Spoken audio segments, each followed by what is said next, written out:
और आपके आगे जितना हमारे भाई मुझे पीछे डांस करता है जब के नाचेंगे रिजर्व से नाचेंगे क्योंकि साल दिन ये मंडा कर जे महापर्व एक साल भीतर बाद आवेगा कहीं से भी कोई मौका मिस नहीं होगा चाहिए। धन्यवाद, शुक्रिया, धन्यवाद, बहुत बहुत शुक्रिया। क्या बात है, क्या नाम भैया?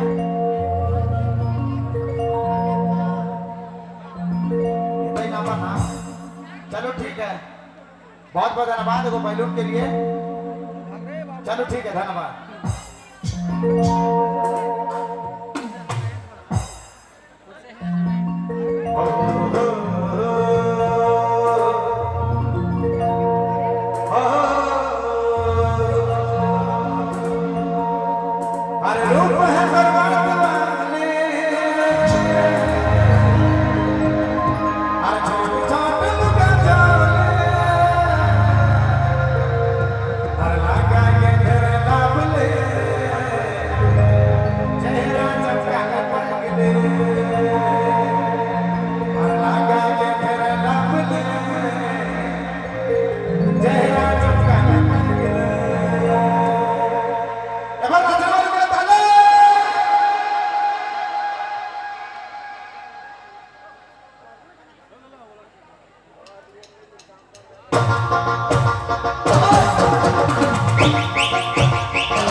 Yeah.